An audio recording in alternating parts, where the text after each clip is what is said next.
السلام عليكم ورحمة الله وبركاته.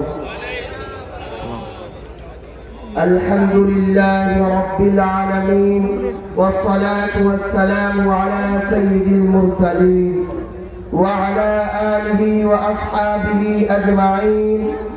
أما بعد فأعوذ بالله من الشيطان الرجيم. بسم الله الرحمن الرحيم. قل هل يستوي الذين يعلمون والذين لا يعلمون. وقال النبي صلى الله عليه وسلم طلب العلم فريضة على كل مسلم أو كما قال عليه الصلاة والسلام. অধ্যকার জামিয়া কারিমিয়া মাদ্রাসা পঞ্চগড় এর আয়োজিত দুষ্কারবন্দি ও বোরকা প্রদান মাহফিলের সম্মানিত সভাপতি ও সম্মানিত প্রধান অতিথি, বিশেষ অতিথিবৃন্দ, সুধীমণ্ডলী ও সাংবাদিক বৃন্দ, শ্রদ্ধেয় শিক্ষক ও অভিভাবক বৃন্দ, জাতির মাথার মুকুট ওলামায়ে কেরাম ও আমার সামনে উপবিষ্ট এলেম পিপাসু মৌমাছি সমতুল্য ছাত্র ভাইয়েরা, সকলের প্রতি আমার অন্তর ও অন্তরের স্থল থেকে সালাম। আসসালামু আলাইকুম ওয়া রাহমাতুল্লাহি ওয়া বারাকাতুহু।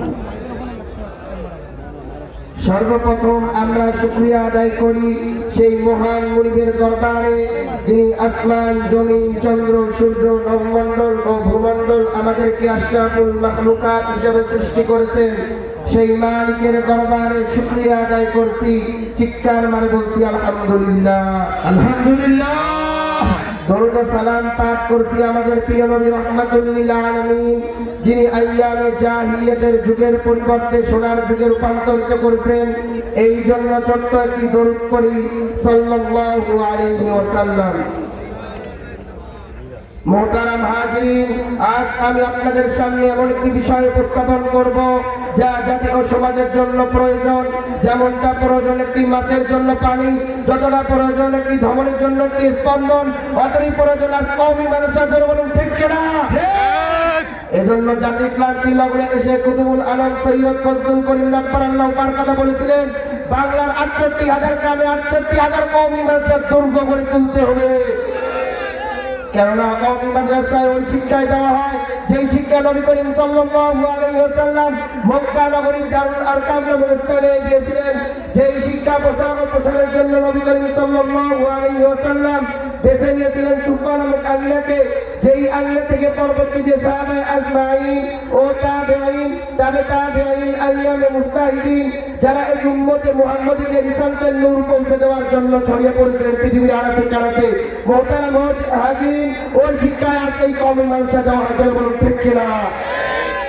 তাই তো আল্লাহ পাক তার কালামুল্লাহ শরীফের মধ্যে বলেন, কুল হাল ইয়াস্তাউল লাযীনা ইয়ালামুনা ওয়াল লাযীনা লা ইয়ালামুন।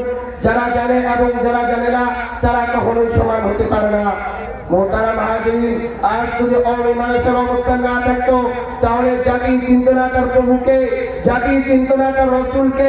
সেই আইয়ামে জাহিলিয়াতের যুগের মতো মানুষ আজ হাজার হাজার মাটির মূর্তি বানিয়ে তারা প্রভু মানত। ধরে বলুন ঠিক কিনা? তাই জামিউ সাহিহ হাদিসের মধ্যে বলা হয়েছে, তালাবুল ইলমি ফারিদাতুন আলা কুল্লি মুসলিম। দ্বীনের ইলম শিক্ষা করা প্রত্যেক মুসলমানের উপর ফরজ। মোহতারাম হাজিরিন, আজ যদি পৃথিবীর মানচিত্রের মাঝে কওমি মাদ্রাসার অবস্থান না থাকতো, তাহলে হয়তো আজ সমাজকে উপহার দেওয়া যেত হিরোটাসের মতো বিজ্ঞানীকে, সমাজকে হয়তো আজ উপহার দেওয়া যেত চিপ মার্কিনের মতো বিজ্ঞানীকে, কিন্তু আজ তাদেরকে উপহার দেওয়া যেত না যুগ সংস্কারক বিশিষ্ট আশরাফ আলী থানভী রাব্বানাল্লাহু তাআলার মতো ব্যক্তিত্বকে। যুগকে আজ উপহার দেওয়া যেত না ইমামুল আজম আনোয়ার শাহ কাশমীর মতো ব্যক্তিত্বকে। যুগকে আজ উপহার দেওয়া যেত না হুসাইন আহমদ মাদানির মতো ব্যক্তিত্বকে। যুগকে আজ উপহার দেওয়া যেত না জামানার মুজাদ্দিদ কুতুবুল আলম সৈয়দ ফজলুল করিম রাহমাতুল্লাহ আলাইহির মতো ব্যক্তিত্বকে। যুগকে আজ উপহার দেওয়া যেত না খানকায়ে পীর ময়দানে পীর সৈয়দ মোহাম্মদ রেজাউল করিম পীর সাহেবের চরমনার মতো ব্যক্তিত্বকে।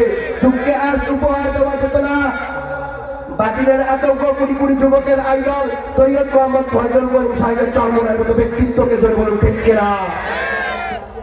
মোহতারাম হাজিরিন, আজ আমি স্মরণ করে দিতে চাই সেই 1752 সালের ঘটনা। সেই সালে মুসলমানদেরকে আবদ্ধ করে তাদেরকে জিঞ্জিরের মধ্যে রাখা হয়েছিল। মোহতারাম হাজিরিন, যদি অমীমাংসা না থাকতো তাহলে সেই কারো জাহিলিয়াতের যুগের মতো মুসলমানদেরকে তার নিজ মাতৃভূমিতেই মাথা ও স্ত্রীদের উলঙ্গ হয়ে রাস্তায় রাস্তায় ঘুরতে হতো। জোরে বলুন ঠিক কিনা? মোহতারাম হাজিরিন, তাই আমি উদারত আহ্বান জানাচ্ছি যে বাংলার প্রতিটি জেলায় জেলায়, থানায় থানায়, গ্রামে গ্রামে, পাড়ায় পাড়ায় অমীমাংসার দুর্গ গড়ে তুলতে হবে। আমরা আর আমাদের সোনামণিদের নাস্তিক মুরতাদ বানাতে চাই না। আমরা চাই না আমাদের সন্তানরা নতুন কারিকুলামের নামে ব্যাঙ্গেল লাফানি, কিরিং কিরিং সাইকেল চলে ভাত রান্নার পিড়াবানের মতো ভণ্ডামি শিখাতে চাই না। ধরে বলুন ঠিক কিনা? আজ বলা হয় শিক্ষা যদি মেরুদণ্ড। কোন শিক্ষা? যে শিক্ষা শিখলে পিতা মাতাকে সম্মান করতে পারে না, যে শিক্ষা শিখলে বাবা এবং মাকে বৃদ্ধাশ্রমে যেতে হয়, যে শিক্ষা তার শিক্ষককে সম্মান করতে পারে না, যে শিক্ষা তার শিক্ষকের বুকে গুলি চালায়, যে শিক্ষা সাধারণ মানুষকে হত্যা করতে শেখায়, যে শিক্ষা জাতির রহমান ওলামায়ে কেরামকে কারাগারে অবরুদ্ধ রাখতে শেখায়, এই শিক্ষা যদি মেরুদণ্ড হতে পারে তাকে মেরুদণ্ডহীন বলা চলে। জনগণ ঠিক কিনা?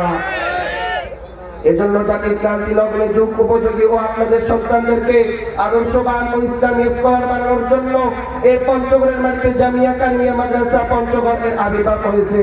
তাই আমি উদারত আহ্বান জানাচ্ছি যে আপনাদের একটি করে সন্তান আমাদের এই জামিয়ায় ভর্তি করে দেবেন। সময় স্বল্পতার কারণে এখানেই শেষ করলাম। ওয়া আখিরু দাওয়ানা আলহামদুলিল্লাহি রাব্বিল আলামিন। আসসালামু আলাইকুম ওয়া রাহমাতুল্লাহি ওয়া বারাকাতুহু।